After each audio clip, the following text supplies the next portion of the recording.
begin with breaking news. Buckingham Palace has just released a new photo and update about Catherine, the Princess of Wales. Yeah, it's been nearly 3 months since the princess revealed that she had been diagnosed with cancer, and even longer since she's been seen in public. CNN's Max Foster is live outside of Buckingham Palace. And Max, we're looking at the photo right now, and I understand you have a statement. Yeah, so the photo was taken earlier this week, actually, in the grounds of the Windsor estate, which is where they live. The statement written by Kate, as I understand it, she talks about being blown away by all the kind messages of support and encouragement that she's had. She also says she's making good progress. So we know that she's receiving chemotherapy. We know the treatment will be going on for months now. So for many people, that's more serious than we first thought. But she does feel well. She says she has good days. Well, she has bad days, she has good days. She often feels weak and tired, and she has to give in to her body resting. But we have been told that tomorrow, the King's birthday parade, which is a big event that happens here on Saturday, she will be attending that with her children. We'll see her in a carriage and on the balcony. So that's going to get a huge amount of attention. People will be poring over the images of her. And she's not pretending that she's out of the woods in any way, but she is saying the treatment's ongoing, she has a few more months, and she does feel the joy of everyone's get well messages, as it were. She's learning to be patient, she says, especially with uncertainty, taking each day as it comes, listening to her body, allowing herself to make much needed time to heal. And Max, help us understand the significance of the timing of this announcement. Well, the King's delighted, I'm told, that the Princess is able to come. She has this treatment. The doctors have told her she's okay to start appearing at events, but they're announcing it last minute because they're taking each event as it comes. She may feel too tired that day to suddenly turn up. Even tomorrow, she may not be able to turn up. And they wanted to speak to us, the media, about that because we shouldn't read too much into that. She's really keen to retain her privacy, but she's starting to be able to do more. And part of her recovery is being able to live a relatively normal life. So there have been pictures, for example, of her out and about and with the children. We haven't published those pictures, giving her that space. They want that space to be able to recover properly. So at some point, she will be able to return to a full round of engagements. We may well see her over the summer. We're told we shouldn't read too much into that. This isn't her returning to work full time. She just wants to spend time with her family at home, and she wants to spend time with her family tomorrow. But tomorrow's event becomes a lot bigger because we haven't seen her at a public engagement since Christmas Day. It's been months. Yeah, it has been. It'll be really something to see her. Max, thank you. If you can stand by for us, we want to bring in CNN Chief Medical Correspondent Dr. Sanjay Gupta, who's with us now. And Sanjay, the princess had started what she called preventative chemotherapy in February, and then she revealed today her treatment will continue for months, which is something that I think, as Max pointed out, some people didn't expect. So that was some news there. Is that typical for preventative chemotherapy, and what is preventative chemotherapy? Right. Well, you know, there is obviously a lot that we don't know here, and that's understandable. So, you know, the people are speculating a lot, and we're not going to do that, obviously, here. One thing I will say is that preventative, for a lot of people, they think, well, that's something to prevent cancer in this case. And I think, and some of this may be semantics, but I think what we're really hearing and what has become clear in this most recent statement that Max read is that we're talking about something that's really more known as adjuvant therapy, something that is given to treat cancer that may not have been entirely removed at a previous operation, for example. That's typically what you hear, and that sort of fits the timeline as well of several months of chemotherapy. It can be 6 to 9 months of chemotherapy, sometimes even longer than that. It's dependent on a lot of the factors you see there on the screen. Again, we don't know the type of cancer, or certainly the stage. There's different medications depending on what the specific cancer is, and all of that affects not only the types of medications that she is getting, but also how she's likely to feel while she's getting those medications, the side effects, for example, those medications, and then, as I mentioned, the length. But that semantic point you're raising, Brianna, good one.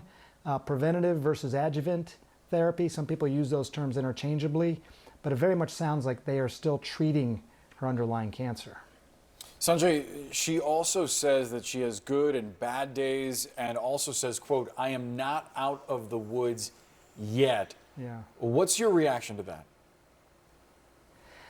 Yeah, I mean, I'm just sitting here with you looking at this lovely picture. I mean, it's a beautiful picture. I think to reconcile that with what she's saying, she's still got a long road. I think there's two issues. One is that how well are the medications that she's taking for chemotherapy working? Are they making a difference? I think that might be some of the interpretation of out of the woods. But also, how do you feel?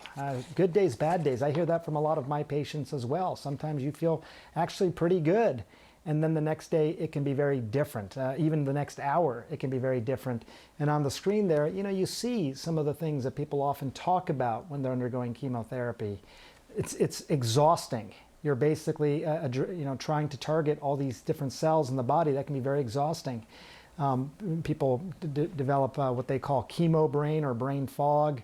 There can be all these things. Even your mood can fluctuate wildly. So I think it's these two things. How well is the chemotherapy actually working, and how is she doing with the side effects during that time? Yeah, and Sanjay, can you just talk a little bit? This isn't a strictly medical condition, but I think it's a question really around what it takes for a family when you're dealing with a potentially very serious illness. Because, I mean, we look at the royal family, and in particular, we notice they're not being particularly forthcoming about what type of cancer we're talking about. But at the same time, there's this history of the very prying British tabloids being quite injurious to the children of this family with the things that it has said. And so you sort of understand maybe why. Can you speak a little bit to what is important for a family when they're managing a complex and uncertain road dealing with an illness?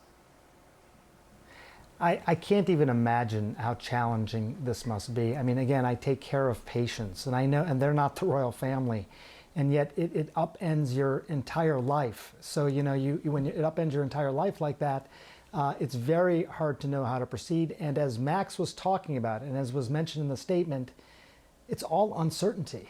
There's hardly anything you can hang your hat on, and so that becomes very challenging because people want answers. Kids of the patient want answers. They want to know, they want to try and instill as much certainty as possible. And then you add to the fact that you're talking about this very famous family that everyone is curious about. So I see how challenging it is with my own patients who are not in this position. You're absolutely right, Brianna. It's got to be that amplified exponentially for the royal family. But I think, just as we're not speculating, part of that is because obviously we don't know, but also because some of this is not known.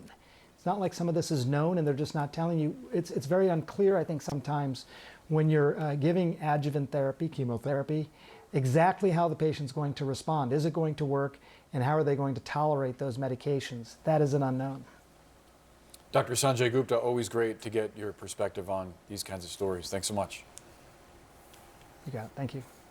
Let's bring in CNN royal historian Kate Williams. Kate, thanks for being with us. What's your reaction to this update?